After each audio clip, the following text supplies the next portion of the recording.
अद्य बुधवासरः अथवा सौम्यवासरः पौष्कृष्ण द्वादशी दिनांक 7 फेब्रुवारी 2024 पतंजल योग सूत्र मूकं करोति वाचालं पंगुं लंघयते गिरिं यत्कृपातमहं वन्दे परमानन्दमाधवम् अपि स्वशक्त्या तपसि प्रवर्तसे शरीरमाद्यं खलु धर्मसाधनं कनिष्ठिकाधिष्ठितकालिदासो यदुक्तवान् तद् अहमत्र वक्ष्ये उद्दिष्टमायुर्वेदस्य स्वस्थस्य स्वास्थ्यरक्षणम् आतुरे रोगमुक्तिश्च द्वयमेतत् प्रयुज्यते योगशास्त्रेऽधुना किन्तु न तस्य प्रयोजनं द्वयोर्मोक्षप्राप्तिः स्यात् योगो मोक्षप्रवर्तकः स्वास्थ्यं च रोगमुक्तिश्च मोक्षप्राप्तिस्तथैव च सम्यगध्ययनेनैव आयुर्योगस्य तद्भवेत्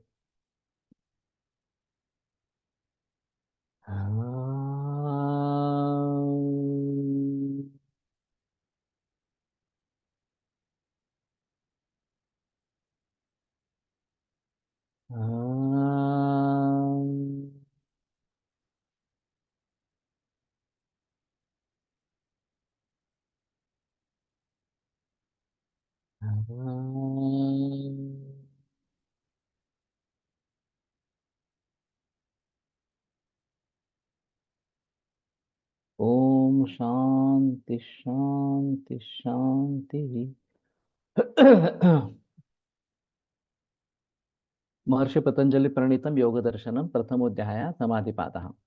अथ योगानुशासनम योगश्चित्तवृत्ति निरोधः तदा द्रष्टुस्वरूपेव स्थानं वृत्तिसारूप्यमितरत्र वृत्तयः पञ्चतयः क्लिष्टा क्लिष्टाः प्रमाण विपर्यय विकल्प निद्रा स्मृतयः प्रत्यक्षानुमानागमाः प्रमाणानि विपर्यय मिथ्या ज्ञानम् अतद्रूप प्रतिष्ठम् शब्द ज्ञानानुपाती वस्तु शून्यो विकल्पः अभाव प्रत्यालंबना वृत्तिर्निद्रा अनुभूत विषयासं प्रमोषः स्मृतिः अभ्यास वैराग्याभ्यां तन्निरोधः तत्र स्थितौ यत्नोऽभ्यासः स तु दीर्घकाल नैरन्तर्य सत्कारा सेवितो दृढभूमिः दृष्टानुश्रविक विषय वितृष्णस्य वशीकार संज्ञा वैराग्यम् तत्परं पुरुषख्यातिर्गुणवैतृष्ण्यं वितर्क विचारानन्दास्मिता रूपानुगमात् सम्प्रज्ञातः विराम प्रत्ययाभ्यास पूर्व संस्कार शेषोऽन्यः भव प्रत्ययो विधेय प्रकृतिलयानां श्रद्धा वीर्य स्मृति समाधि प्रज्ञापूर्वक इतरेषाम् तीव्र संवेगानाम् आसन्नः मृदुमध्यादिमात्रत्वात् ततोऽपि विशेषः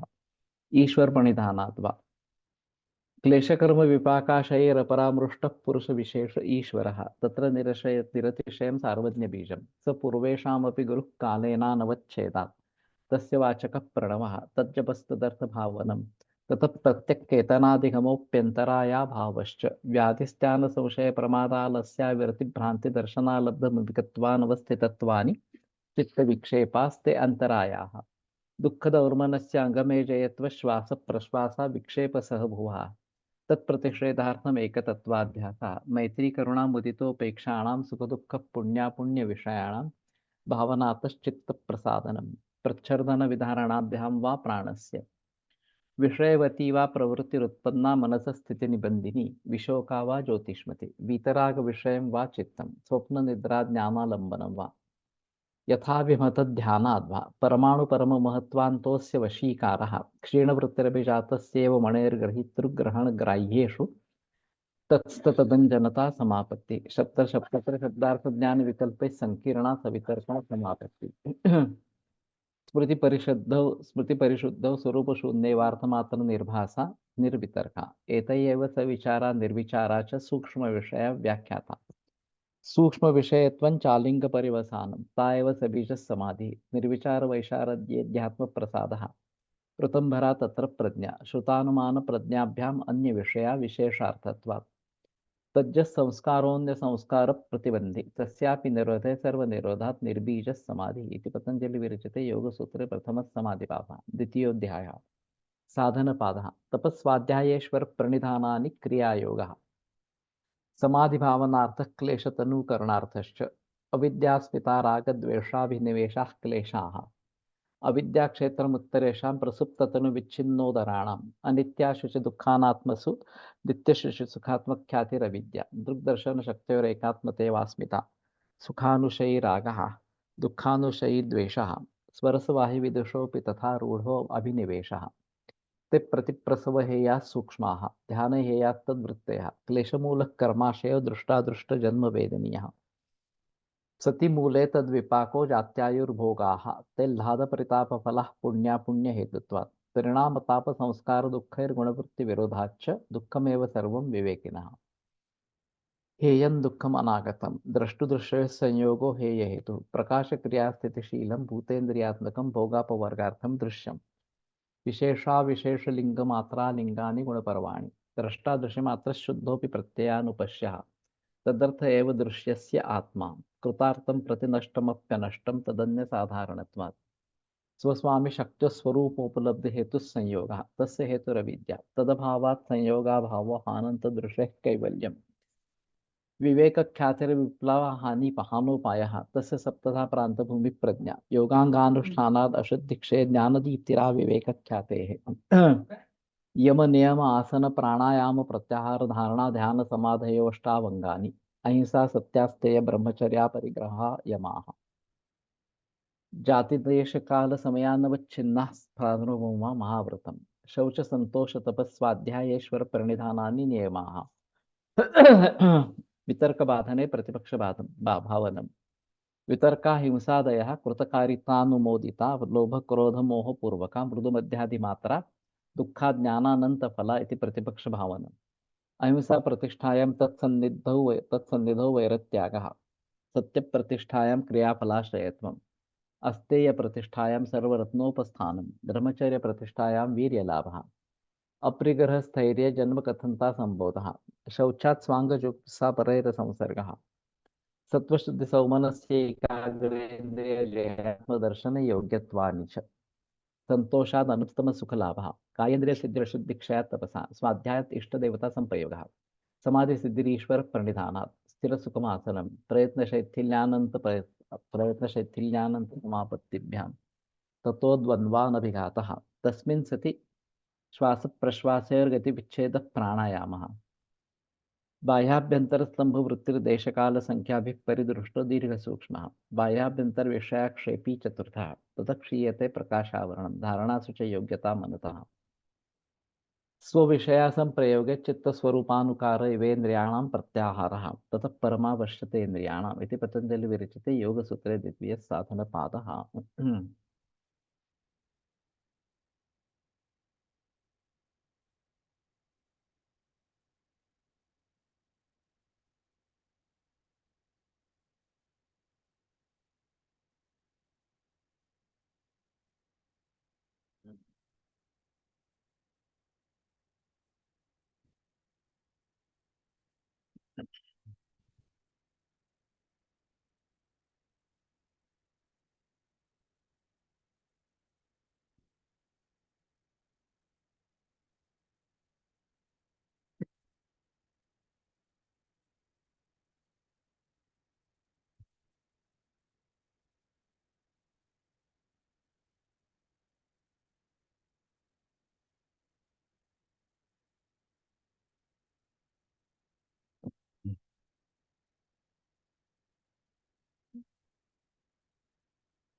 तो ठीक है मैं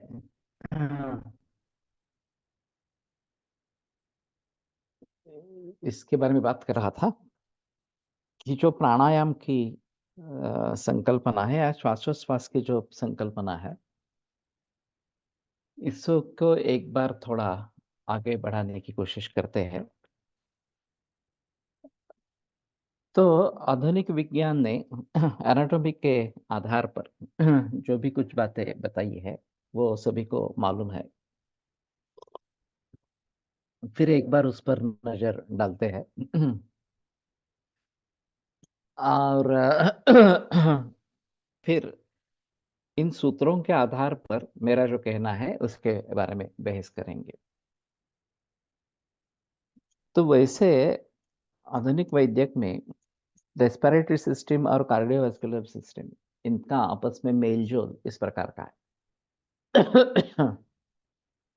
जो भी बाहरी हवा श्वसन के ज़रिए फेफड़ों में घुस जाती है, फुफ्फुस में घुस जाती है, उनमें से जो ऑक्सीजन है, एक कैपिलरी नेटवर्क है फुफ्फुस में, और फिर उसके ज़रिए ये ऑक्सीजन हीमोग्लोबिन के साथ जुड़ जाता है, ऑक्सी हीमोग्लोबिन बन जाता है, और हीमोग्लोबिन के साथ जो कार्बन डाइऑक्साइड आया है, वो फुफ्फुस में वापस चला जाता है, इस प्रकार से। तो ये इन कैपिलरी नेटवर्क के ज़रिए जो ऑक्सीजनेटेड ब्लड इस प्रकार का निर्माण हुआ है, वो फिर से हृदय में आता है। और फिर हृदय से जो लेफ्ट एट्रियम और वेंट्रिकल, इसके ज़रिए वो पूरे शरीर में फैल जाता है। फिर हर सेल को ये ऑक्सीजन दिया जाता है और वहाँ से कार्बन डाइऑक्साइड लिया जाता है, और ये वापस फिर से हृदय के राइट एट्रियम, राइट वेंट्रिकल में आ जाता है और वहाँ से फेफड़ों में आ जाता है फिर से। तो ये अशुद्ध इस प्रकार का रक्त है, कार्बन डाइऑक्साइड मिश्रित इस प्रकार का, वो अगले उच्छ्वसन में बाहर फेंका जाता है, और जो ऑक्सीजन आया है, उससे फिर ये ऑक्सीजनेटेड ब्लड होकर हृदय के द्वारा विक्षेपित होता है। तो ये पूरी मॉडर्न एनाटॉमी है, और उसके आधार पर श्वसन की प्रक्रिया और कार्डियोवास्कुलर सिस्टम की प्रक्रिया बताई गई है। अब हमारे शास्त्र के दृष्टि से देखा जाए, तो स्रोतांसि खलु परिणामापद्यमानानां धातूनां अभिवाहिनी भवन्ति अयनार्थेन। प्राणवः स्रोतस बताया गया है, तो स्रोतस का मतलब ये है कि जिसमें परिणमन हो रहा है, इस प्रकार से धातुओं का, इस प्रकार के भावों का जिसमें वहन हो रहा है, उसको स्रोतस कहते हैं।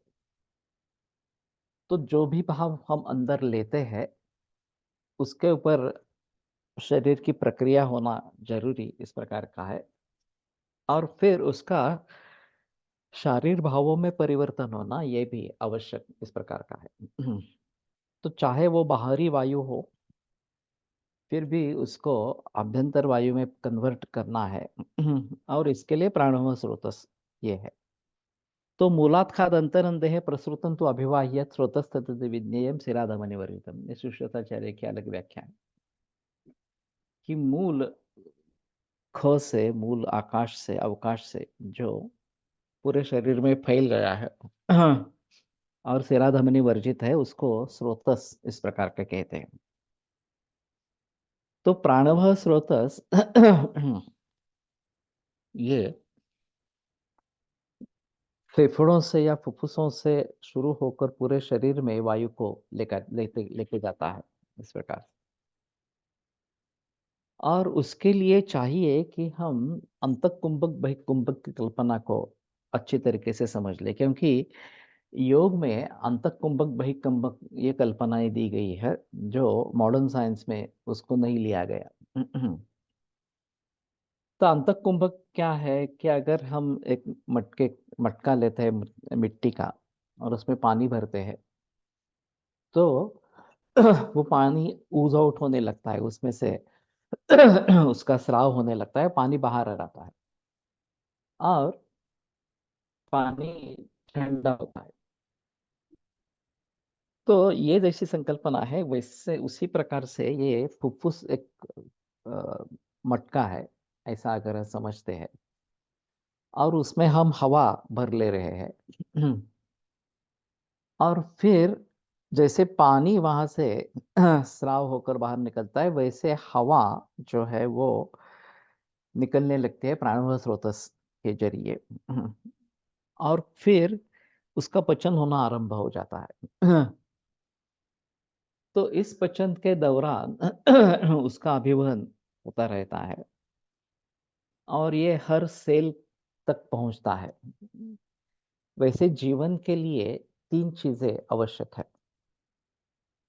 एक सबसे अहम चीज़ है कि श्वासोच्छ्वास वो केवल फेफड़ों के लिए या पूरे शरीर के लिए आवश्यक नहीं है, तो हर सेल के लिए श्वसन होना ज़रूरी इस प्रकार का होगा। उसको अन्न मिलना चाहिए, उसको पानी मिलना चाहिए। तो एंट्री पॉइंट हमारे 2 ही है, एक नाक और मुख। नाक से ज़्यादातर हम हवा इस प्रकार से लेते हैं और मुख से पानी और अन्न ये दोनों लेते हैं। अब इनको इन तीनों को हर सेल तक पहुँचाना ये एक आवश्यक इस प्रकार का कर्म होगा, जो आधुनिक विज्ञान में रक्त के द्वारा पहुँचाया जाता है, ऐसा उनका कहना है। वायु तो इस प्रकार से जाता है, लेकिन जो आहार रस बनता है, चाइल जिसको कहते हैं, उसका एक पोर्टल सर्कुलेशन है। वो मेसेंट्री से एक कलेक्ट होकर लिवर में चला जाता है और फिर वहाँ से सीधा हार्ट में चला जाता है। तो आधुनिक वैद्य के अनुसार इस पोर्टल सर्कुलेशन के ज़रिए ये भाव हृदय तक पहुँचते हैं। ऑक्सीजनेटेड ब्लड हृदय तक पहुँचता है और ये रक्त और ये पोषण करने वाला इस प्रकार का पूरे शरीर में घूमता रहता है, ऑक्सीजनेटेड ब्लड और ये। और उसके ज़रिए अन्न, पानी और हवा ये तीनों पूरे शरीर में मिल जाते हैं, पूरे हर सेल को मिल जाते हैं। अब हमारी दृष्टि से फुफ्फुस का कोष्ठांग में वर्णन है और फुफ्फुस के मूल जो प्राणव स्रोतस का जो मूल स्थान बताया है वो हृदय मूलम महास्रोतश्च इस प्रकार का बताया है। उसमें फुफ्फुस का संदर्भ ही नहीं आया है इस प्रकार से। तो इन 2 सूत्रों को ध्यान में रखते हुए ये हृदय का और महास्रोतस का प्राणव स्रोतस से क्या संबंध है, ये देखना ज़रूरी इस प्रकार का होगा। तो हमारे हिसाब में महास्रोतस में अंदर जाने वाले जो भाव है, एक अन्न और पानी, उसके लिए अन्नव स्रोतस, उदकव स्रोतस ये 2 स्रोतस बताए गए हैं। अब इनका जब अग्नि के द्वारा पचन होता है तो सारा किट्ट विभाजन हो जाता है। उसमें किट्ट जो है उसमें द्रव किट्ट, घन किट्ट अलग हो जाते हैं। द्रव किट्ट मूत्र बनकर बाहर निकल जाता है, घन किट्ट जो है पुरुष बनकर बाहर निकल जाता है। और जो सार रूप इस प्रकार का आहार रस बनता है, उसके ऊपर रस धात्वग्नि की प्रक्रिया होती है और रस धातु बनता है। और फिर ये रस धातु व्यान के जरिए पूरे शरीर में फैलाया जाता है। Actually on capillary level, similar function occurs like lungs. मैं समझ नहीं पाया एक्चुअली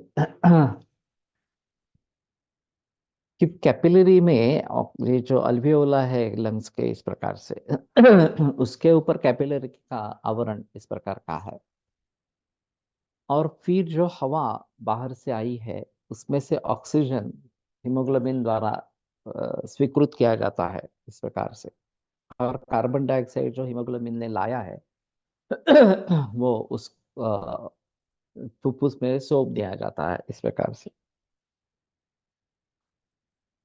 तो इसी प्रकार का कैपिलरी नेटवर्क हर सेल से जुड़ा है।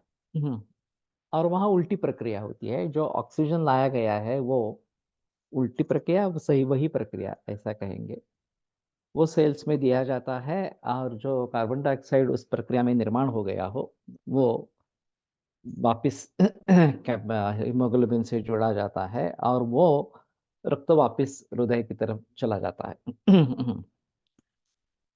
तो मैं समझता हूँ कि महास्रोतस और हृदय ये 2 प्राणव स्रोतस के मूल स्थान इस प्रकार से बताए गए।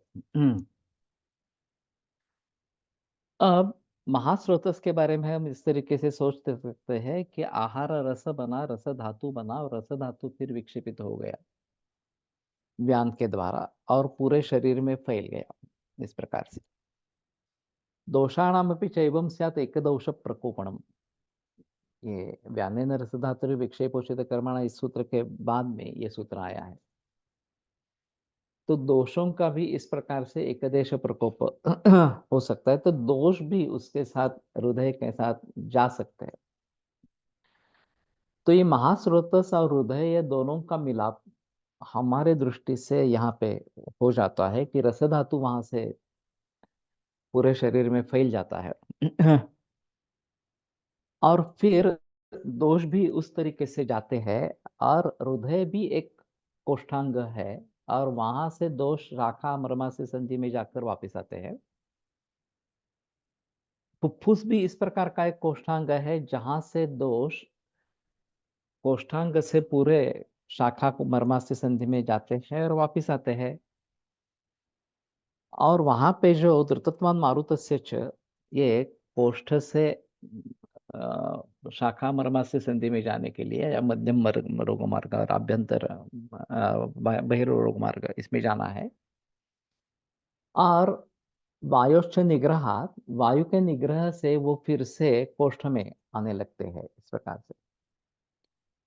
तो ये दोनों प्रकार के कोष्ठ होंगे, एक हृदय कोष्ठ और फुफ्फुस कोष्ठ।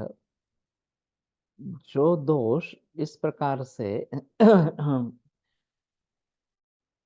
शाखा मर्मस्य संधि आप बाह्य रोग मार्ग और मध्यम रोग मार्ग में पहुंचे हैं, वो फिर से वायु के निग्रह के जरिए कोष्ठ में, अपने अपने कोष्ठ में वापस चले आते हैं। तो मैंने जब ये निबंध लिखा था स्रोतस के ऊपर सेकंड ईयर में, तो मुझे इसके बारे में कुछ सुझाव नहीं था कि प्राणव स्रोतस का मूल स्थान हृदय और महास्रोतस क्यों है इस प्रकार के। By pranayama, similar action occur like lungs in each capillaries. ये पॉसिबल है। तो वायु का निग्रह अगर होता है, तो अभी हम द्रुतत्वान मारुतस्य च, ये जो बात है वो शाखा मर्मास्थि संधि तक ये वायु पहुंच जाता है, ये एक बात हो सकती है जब हम जोरदार सांस लेते हैं, छोड़ते हैं, इस प्रकार से। कपालभाति और भस्त्रिका, ये जो प्रोसीजर्स है, तो कपालभाति में जितना भी संचित वायु है उसको हम बाहर निकालने की कोशिश करते हैं, वायु अंदर बहुत कम जाता है, लेकिन जो भी अंदर है वो निकालने की कोशिश करते हैं। और ये निकालते हैं तो पूरे शरीर से वायु वहां पे आता रहेगा, क्योंकि बहिकुंभक हो गया वहां पे, इस प्रकार से। और इसके जरिए ये शुद्धि प्रक्रिया है, कपालभाति जो है ये शुद्धि प्रक्रिया इस प्रकार की है। जब हम भस्त्रिका करेंगे, तो वायु की गति बढ़ाई जाती है। इस प्रकार से अगर हम भस्त्रिका करते हैं, तो जलद गति से सांस लेना छोड़ना इस प्रकार की बात करते हैं। तो द्रुतत्वान मारुतस्य च, ये दोष कोष्ठ से शाखा मर्मा से संधि में जाने के लिए कारण होता है। तो कपालभाति और भस्त्रिका, ये दोनों चीजें द्रुतत्वान मारुतस्य इसके लिए बढ़ावा इस प्रकार के देती है, और फिर उसके जरिए पूरे शरीर में सभी कोशों तक दोष पहुंच जाते हैं। और उसके साथ में अगर ये हम व्यानेन रस धातु विक्षेपोषित कर्मणा, इसके जरिए जो अन्न है, रस धातु बना है, वो भी पहुंच जाता है। अब इसमें एक बात ऐसी है, स खलु आप्यो रसा यकृत प्लिहानो प्राप्य रागम उपैति। वो आप्य रस जो है वो यकृत प्लीहा को प्राप्त करके राग उसको निर्माण हो जाता है, रक्तवर्ण निर्माण होता है। यहाँ रक्त निर्माण हो गया ऐसा नहीं बताया गया, रक्तवर्ण निर्माण निर्माण हो गया। रक्तव स्रोतस इन्हीं दो अवयवों से जुड़ा है, यकृत मूलम प्लीहाच, इस प्रकार से। तो उसमें ये परिणमन की प्रक्रिया होती रहेगी। लेकिन वाह वाह, इसमें परिणमन की प्रक्रिया होती रहेगी, लेकिन जिसको रक्त वर्ण प्राप्त हो गया है इस प्रकार का रस, क्योंकि वहां पे स खलु आप्यरसः यकृत्प्लेहानो प्राप्य रागमुपैति, इतना ही कहा है। उसका रक्त बन जाता है ऐसा नहीं कहा, उसको रक्त वर्ण प्राप्त हो जाता है। और फिर वहां से चलकर वो हृदय में अगर पहुंच जाता है तो रस और जिसको रंग प्राप्त, लाल वर्ण प्राप्त हुआ है, इस प्रकार का रस वो पूरे शरीर में फैल जाता है। तो महास्रोतस और हृदय का क्या रोल है प्राणवायु स्रोतस के जरिए अगर हम देखना चाहते हैं तो मुझे लगता है कि इनका एक सिंक्रोनाइजेशन इस प्रकार, तो एलोपैथी में भी सिंक्रोनाइजेशन की बात कही है, हमारे यहाँ भी सिंक्रोनाइजेशन की बात कही गई है। तो एक तरीके से हृदय की गति और श्वसन की गति तो 4:1 इस प्रकार के करीबन है। 1 मिनट में हम 16 सांस लेते हैं और 1 मिनट में 60-64 इस प्रकार के हृदय की गति होती है। ये आमतौर पर सामान्य रूप से इस प्रकार की परिस्थिति रहेगी। लेकिन द्रुतत्वान् मारुतस्य च ये परिस्थिति जब होती है, जैसे ये कपालभाति भस्त्रिका इस प्रकार के करती है कहते हैं, तो ये गति बढ़ जाती है। और फिर उसके जरिए दोष हृदय और फुफ्फुस इन दोनों कोष्ठों से पूरे शरीर में या बाह्य रोग मार्ग, अभ्यंतर मध्यम रोग मार्ग इसमें चले जाते हैं। अब इसके बाद जब प्राणायाम करते हैं तथा तेभ्यः स्रोतोमुख विशोधनात् वृद्धाभिसंधानात् पाकात् कोष्ठम वायुश्च निग्रह, तो वायु का निग्रह करते हैं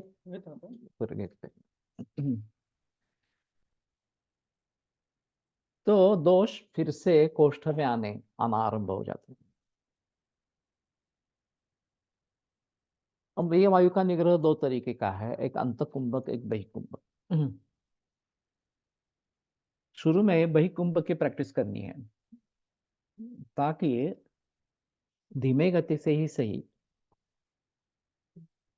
लेकिन दोष बाह्य रोग मार्ग और मध्यम रोग मार्ग से फिर से फेफड़ों में आने लगेंगे, फुफ्फुस में आने लगेंगे। तो तस्मिन् सति श्वास प्रश्वास और गति विच्छेद प्राणायाम स्थिर सुखम आसनम और तस्मिन् सति श्वास प्रश्वास और गति विच्छेद प्राणायाम, तो उसमें श्वास की गति रुक जाना वही कुंभक में। यहाँ ईश्वर प्रणिधानाद वहाँ ये बात कही गई है समाधि सिद्धि के लिए। तस्वाचक प्रणव वगैरह वगैरह बातें कही गई। व्याधिस्त्यान संशय प्रमादालस्य विरति भ्रांति दर्शन लब्ध विमुखत्वान्वस्थितत्वानि चित्त विक्षेपास ते अंतरायाः दुःख नर्मणस्य अंगमजयत्व श्वास प्रश्वास विक्षेप सहभुवा। और फिर तत्प्रतिषेधार्थम एकतत्वाभ्यास इस प्रकार से। और ये जो प्रत्यवाय है उनको दूर करने के लिए प्रच्छदन विधारणाभ्याम व प्राणस्य इसका प्रकार की बात कही गई। प्रच्छदन विधारण यानी कि बैकुंभक, तो इसके जरिए भी ये सभी जो बाधाएं हैं, ये जो प्रत्यवाय है वो दूर होते हैं इस प्रकार से। तो शुद्धि प्रक्रिया के हिसाब से कपालभाति और ये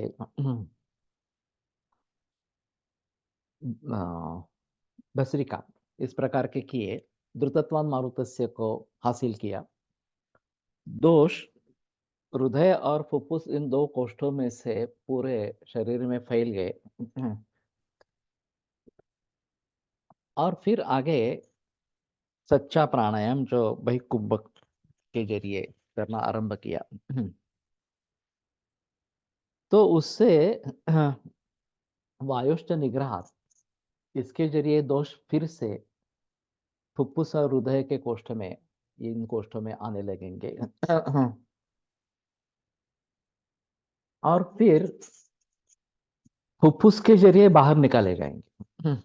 क्योंकि वहां वो निश्वास उच्छ्वास भी है, और ये शायद मलरूप वायु जो बन रहा है, वो मलरूप वायु वापस कोष्ठ में आ जाता है। इसलिए बहिकुंभक की मेरी जो कल्पना है कि पूरी तरीके से हवा बाहर निकाल दी, रुके,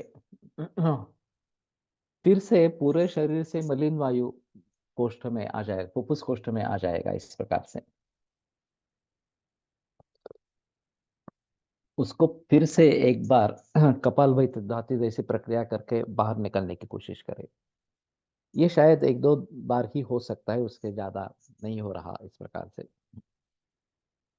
लेकिन जितनी भी अशुद्धि शरीर में है वो सब बाहर निकल जाएगी। और फिर फ्रेश एयर जो अंदर आएगी, उसमें हमें ज्यादा पोषक तत्व मिलेंगे और वो शरीर में फैलता रहेगा। अब हृदय के द्वारा जो विक्षेपित हो रहा है, वो वायुश्च निग्रह फिर से हृदय में इस प्रकार का आने लगेगा। अब हृदय के बारे में जब सोचते हैं तो वहां से बाहर जाने का कोई रास्ता नहीं है। ये सिर्फ कोष्ठ शाखा इसी प्रकार का होता रहेगा। और फिर जो पोर्टल सर्कुलेशन के जरिए जो अन्न रस या आहार रस या फिर आगे रस धातु इस प्रकार का आता रहेगा, तो उसके जरिए पूरे शरीर में ये रस धातु फैलता रहेगा। अब पचन की प्रक्रिया में जैसे वायु का पचन हो गया सेल्युलर लेवल पर, और फिर वो फिर से फुफ्फुस में आ गया, इस प्रकार का मलिन वायु जो है वो फिर से फुफ्फुस में आ गया। उसी प्रकार जो सारा भाग यहाँ से जा रहा है, टिश्यू का पोषण करने के लिए जा रहा है, उसके ऊपर अग्नि की प्रक्रिया होकर जो भी परिवर्तन टिश्यू लेवल में होगा, उसमें से सार भाग निर्माण हुआ और किट्ट भाग निर्माण हुआ। सार भाग तो उस सेल के काम में आएगा। किट्ट भाग जो है उसका मालूम नहीं, द्रव किट्ट घन किट्ट इस प्रकार का कुछ है अगर इस प्रकार से। तो संभवतः वो फिर से हृदय की तरफ चला जाएगा। वायु का निग्रह जब हो जाएगा तो हृदय की तरफ निकल जाएगा। अब हृदय को आमाशय द्वार कहा गया है। तो ये बड़ी अजीब चीज है कि हमारे हिसाब में जो अनाटॉमिकल हृदय है वही संकल्पना रखनी है, या उसकी कुछ व्यापक संकल्पना वो भी जिसमें शामिल हो, लेकिन आमाशय द्वार इस प्रकार का भी है। और आम जो निर्माण होता है उसमें एक बात कही जाती है कि स्रोत उष्मणोल्प बलत्वेन धातु माध्यम अपाचितम दुष्टम आमाशयगतम रसम आमम प्रचक्षत, कि वायु अग्नि का अल्प बल होने के जरिए पहला धातु जो है रस, वो अगर अच्छी तरीके से उसका पचन नहीं हुआ, दुष्ट हो गया दोषों के जरिए, और फिर आमाशय में चला गया। आमाशय में कहाँ से पहुंचता है ये? तो मुझे लगता है कि ये जो मलिन इस प्रकार का रस क्या टिश्यू लेवल पर मल जो निर्माण हो रहे हैं, वो हृदय में आते हैं। और अगर इतने मलिन है कि उसको फिर से पाचन की आवश्यकता है, आम बन जाता है इस प्रकार से, तो फिर वो आमाशय में फिर से प्रवेश करता है। रसशेष शयित ये जो बात कही जाती है कि रसशेषा जीर्ण अगर इस प्रकार का है, तो उसमें सोना है इस प्रकार से, क्योंकि ये पचन नहीं हुआ है। और ये आमाशय फिर से भेजा जाता है। जैसे एक फैक्ट्री है, कुछ प्रोडक्ट बना रहे हैं और प्रोडक्ट आधा अधूरा बन गया, और उसको पता चला कि नहीं ये ठीक नहीं हुआ है, तो फिर से उसको शुरू से प्रक्रिया में डाल देते हैं, शुरू की प्रक्रिया में डाल देते हैं। तो जब तक अच्छी तरीके से तैयार नहीं होता प्रोडक्ट, तब तक ये सिलसिला चलता रहता है। उसी प्रकार से टिश्यू लेवल पर जो भी मल इस प्रकार के निर्माण होंगे सेल लेवल पर इस प्रकार से, वो वायु के निग्रह के जरिए फिर से हृदय में आएंगे, और हृदय एक आमाशय का द्वार होने के जरिए फिर से उनको आमाशय में भेजा जाएगा। फिर से पचन की प्रक्रिया इस प्रकार की होती रहेगी। फिर उससे जो सार बनेगा पचन की प्रक्रिया के बाद, वो अच्छा बनेगा इस प्रकार से। नहीं तो ये अगर अच्छा ही बन गया है और बिल्कुल कम मात्रा में ये अ, आम इस प्रकार का बन गया है, या मल भाग निर्माण हुआ है इस प्रकार से, तो वो शायद फिर से आमाशय में डाला जाएगा, और फिर सारकिट्ट विभाजन होगा, वो किट्ट में शामिल हो जाएगा। घन किट्ट या द्रव किट्ट दोनों में से इस प्रकार से, और फिर बाहर निकाला जाएगा। तो आहारम पचति शिखि दोषान आहार वर्जित पचति धातुन दोष क्षय, ये जो अग्नि के बारे में कहा गया है। तो अगर उसको आहार मिलता है तो वह आहार का ही पहले पचन करता है, वो दोषंत की तरफ मुड़ता नहीं है। आहार नहीं मिला तो दोषों की तरफ मुड़ता है, उसमें भी साम दोष का पहले पचन होता है और फिर निराम दोष का पचन होता है इस प्रकार से। तो लंघन अगर हम करते हैं इस प्रकार से, तो ये प्रक्रिया जोर करती है कि शायद जाठराग्नि के स्तर पर पचन हुआ, इस प्रकार से सारकिट्ट विभाजन हुआ अच्छे तरीके से, फिर वे उसमें दोष रहे हैं इस प्रकार से, साम दोष इस प्रकार के रहे हैं, और फिर वो शरीर में जा रहे हैं, तो ये फिर से हृदय में आके फिर से आमाशय में चले जाएंगे अगर हम लंघन करते हैं। आमवात जैसे विकारों में हम केवल गर्म पानी पे रखते हैं, शुंठी सिद्ध जल करते हैं, ज्यादा से ज्यादा मुद्ग कुलथ यूष इस प्रकार के देते हैं, तो ये संचित इस प्रकार के सामदोष, चाहे कोष्ठ में हो चाहे शाखा में हो, इस प्रकार से धीरे धीरे इस प्रक्रिया से सुधरते रहेंगे, पचन होता रहेगा, और फिर ये हृदय के द्वारा आमाशय में पहुंच जाएंगे, और एक निरंतर प्रक्रिया चलती रहेगी। उनको बाहर निकाला जाएगा, मल स्वरूप है तो बाहर निकाला जाएगा। तो कहने का तात्पर्य अर्थ है कि स्रोतस की कल्पना काफी व्यापक इस प्रकार की है। तो अन्न हो स्रोतस और उदक हो स्रोतस, ये मूल एंट्री पॉइंट है खाने पीने के बारे में इस प्रकार से। This process can be explained bye dilution of GAES, क्या है? It doesn't necessarily require channel, but only pressure difference, and those of arm along with vayu can enter amashay, I think. Gases, okay.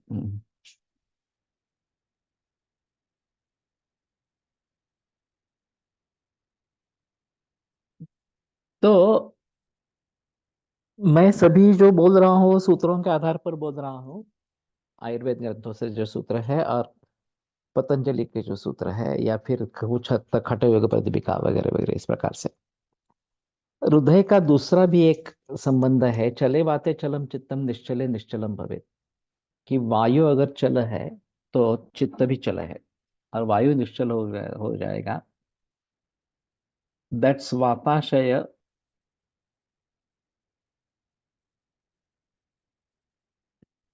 वात से निग्रहणात्, या तो वायु का निग्रह करते हैं, वो तो हम फुफ्फुस के संबंध में वायु का निग्रह करते हैं। लेकिन ये निग्रह की श्रृंखला टिश्यू लेवल पर भी चली जाती है।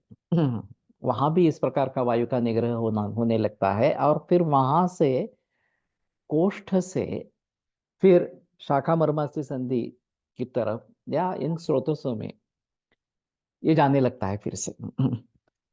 तो वैसे देखा जाए तो अग्नि की प्रक्रिया सबसे अहम इस प्रकार की है कि अग्नि जहां जहां पे काम करता है वहां पचन करके सारकिट्ट विभाजन करता है। इसमें सार का ग्रहण किया जाता है, किट्ट को फेंका जाता है।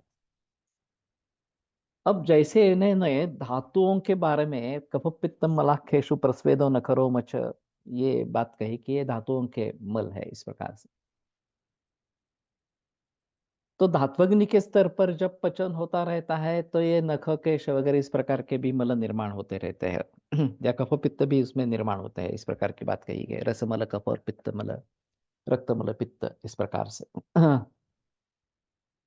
इनको बाहर निकालना जरूरी होता है, ये अगर मल स्वरूप है तो उनको बाहर निकालना जरूरी इस प्रकार का रहेगा।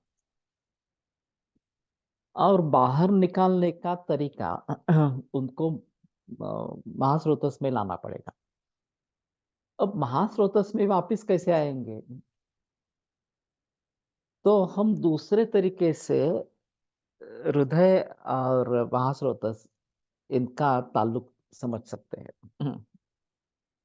वैसे आधुनिक विज्ञान में चाइल बनता है, पोर्टल सर्कुलेशन होता है और हृदय में आता है, और हृदय के जरिए पूरे शरीर को पोषण मिलता है इस प्रकार से। उसी प्रकार हम शायद आहार रस बनता है, उसको यकृत प्लीहा के यहाँ राग प्राप्त हो जाता है, रस धातु बनता है।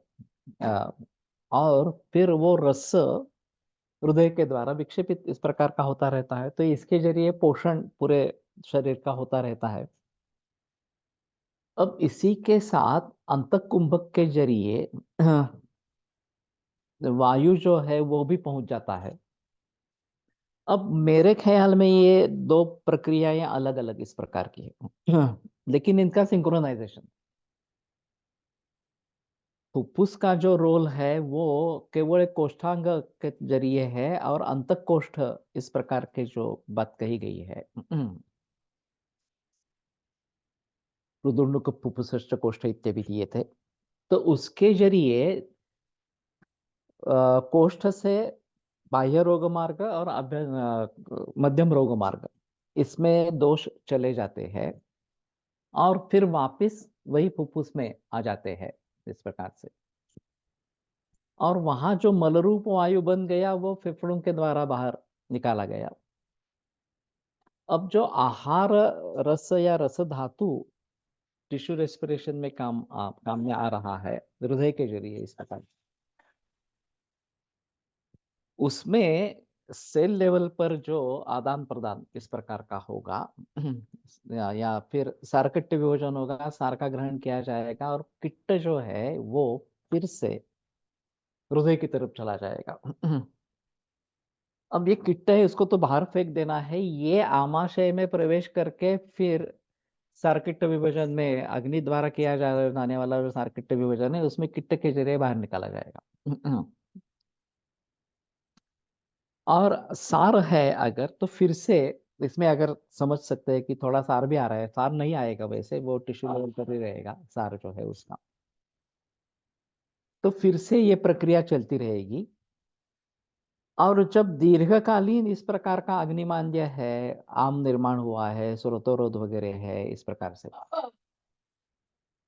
तो शुरुआत हम कपालभाति भस्त्रिका शुद्धि प्रक्रिया से करते हैं, जो वायु संचित है उसको पहले बाहर निकाल देंगे। और फिर लंघन अगर करते रहते हैं, जब भूख लगे, जितनी भूख लगे उतना ही खाना खाना है। क्षुत् संभवति पक्वेषु रसदोष मलेषु च काले वा यदि वा काले सोन्न काल उदाहरता, ये विवरणाक्रम में सूत्र है। पक्वेश रसदोष मलेशु, उन्होंने केवल आ, रस का उल्लेख नहीं किया या फिर केवल अन्न का उल्लेख नहीं किया। रसदोष मलेशु पक्वेशु, रस दोष मल, ये तीनों अगर पक्व है तो क्षुत संभव, तो क्षुधा निर्माण होती है। काले व यदि वा काले, योग्य समय में हो या फिर अकाल में भी हो सकती है। सोन्न काल उदार होता, तो उसको अन्न काल कहेंगे। अब ये चरक सुश्रुत वाग्भट में नहीं है सूत्र, योग रत्नाकर में इस प्रकार का सूत्र है। तो रस दोष मल, इन सभी का पचन होना जरूरी है। और इसको अगर हम भली भांति समझने की कोशिश करेंगे कि ये प्रक्रिया कैसे चल रही है, तो पोषण रस धातु के जरिए सेल्स तक पहुंच जाता है। और फिर वहां सारकिट्ट विभाजन होकर सार भाग का ग्रहण सेल के द्वारा किया जाएगा। किट्ट जो है वो फिर से सौंपा जाएगा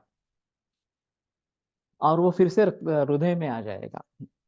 वायु अलग तरीके से फिर से फुफ्फुस में आ जाएगा, वो तो बाहर निकाला जाता है। मलिन वायु जो है, ये मलिन इस प्रकार के या मल रूप इस प्रकार के जो भाव बनेंगे टिश्यू लेवल पर, वो फिर से हृदय में आके हृदय के द्वारा आमाशय में प्रवेश करके महास्रोतस के जरिए आगे उसकी प्रोसेस होगी। और फिर किट्ट है तो या मल है तो उस कारकिट्ट विभाजन में उनके बारे में देखा जाएगा, सोचा जाएगा। और आमवाद जैसे विकारों में या क्रॉनिक जहाँ पे अजीर्ण इस प्रकार का है कि पूर्वम धातुम अपरिणतम उत्तरेण आहारेण उपसृजत सर्वानेव दोषान प्रकोपयत्याशु, ये जो अजीर्णे ही भुंजानस्य इस प्रकार की चरकाचार्य ने बात की है। तो वहां लंघन करते हैं और एक तरीके से ये कपालभाति भस्त्रिका इसको जोड़ लेते हैं। वायु, मलिन वायु जो है वो बाहर फेंकने की कोशिश करते हैं और फिर ये टिश्यू लेवल पर भी पचन सुधरने की प्रक्रिया करते हैं। तो वो फिर से कोष्ठ में आता रहेगा। इस प्रकार से जैसे दुष्टम आमाशय गतम रसमामम प्रचक्षते इस प्रकार का बताया गया, वो फिर से आमाशय में आता रहेगा। और हृदय आमाशय द्वार है, ये हमारे लिए एक बड़ा रेफरेंस है। तो हृदय के जरिए आमाशय में प्रवेश करता रहेगा, फिर से उसके ऊपर अग्नि की प्रक्रिया होगी, फिर से सारकिट्ट विभाजन होगा और किट्ट बढ़ता है तो बाहर निकाला जाएगा पुरुष या मूत्र के मार्ग से। तो मेरे ख्याल से आयुर्वेद के सूत्र और योग के सूत्र, इन दोनों को साथ में मिलाते हुए इस प्रकार से हम आगे बढ़ सकते हैं। आयुर्योग की जो मूल संकल्पना है मेरी, और जो भी मैं बात करूंगा वो मूल सूत्रों के आधार पर करूंगा। मेरे खुद का मन का कुछ नहीं रहेगा, हर के लिए एक सबूत होगा इस प्रकार से। तो इसमें कठिनाई नहीं होगी समझने में या फिर इम्प्लीमेंट करने में इस प्रकार से। तो ये अगर बात अच्छी तरीके से बनती है तो मुझे लगता है कि बहुत सारे समस्याओं का समाधान हमें मिल जाएगा। हाँ, अग्नि, वो तो मालूम नहीं योग में अग्नि का कंसेप्ट क्या है, ये तो पता नहीं है इस प्रकार से।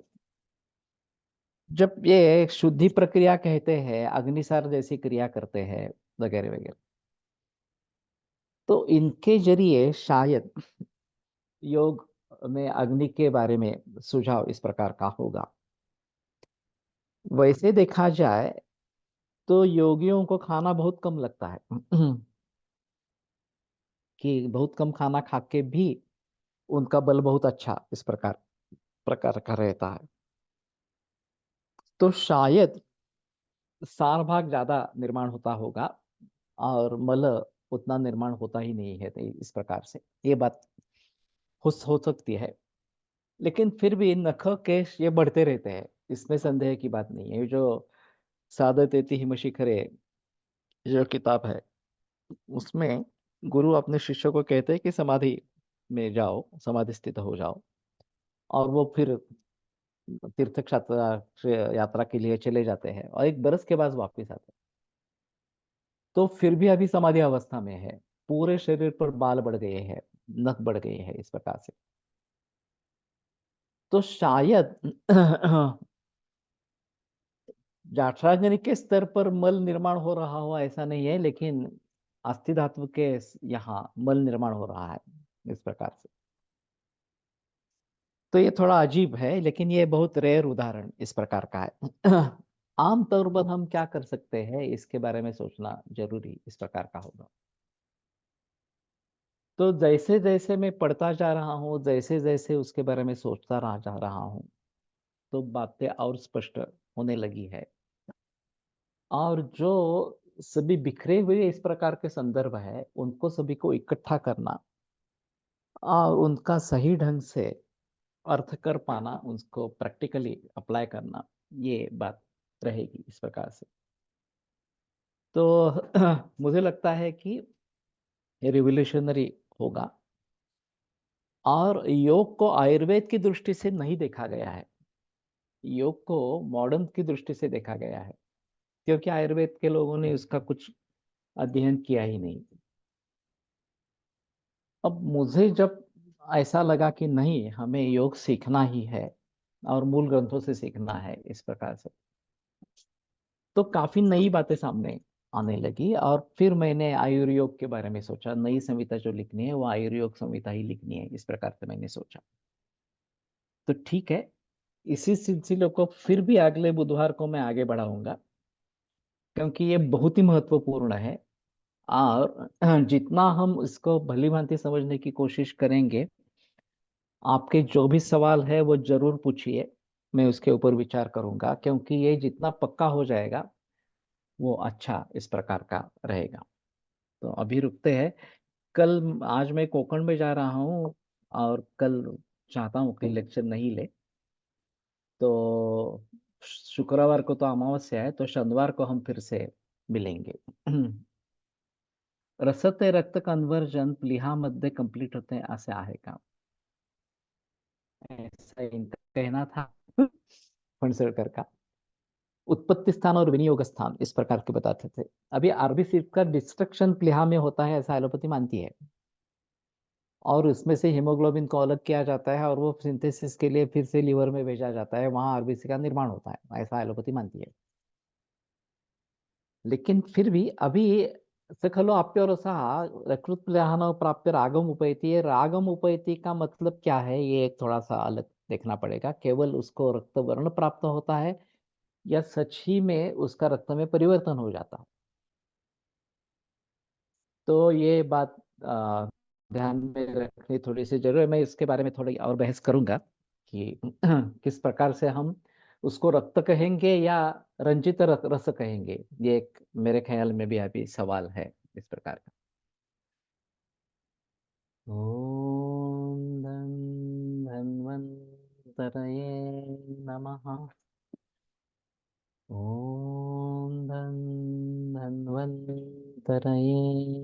नमः। ओम धन्वन्तरये नमः। ओम धन्वन्तरये नमः। ओम धन्वन्तरये नमः। ओम धन्वन्तरये नमः। ओम धन्वन्तरये नमः। ओम धन्वन्तरये नमः। ओम धन्वन्तरये नमः। ओम धन्वन्तरये नमः।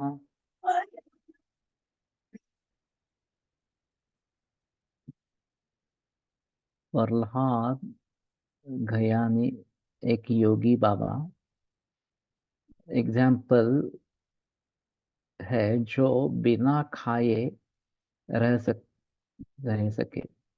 मॉडर्न मेडिकल साइंस दी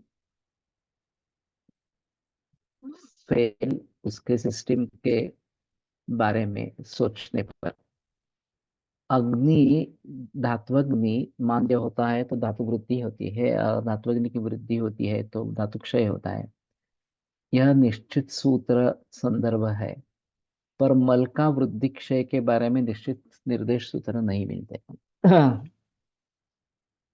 वो धातुओं के साथ ही मलों की निर्मित है, तो इसी सूत्र को मल के लिए भी ले सकते हैं, उसमें कोई संदेह की बात नहीं है।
ओम शांति शांति शांति। विरम्यते व्याख्यान व्यापारात्। शनिवासरे पुनरपि मिलिष्यामः।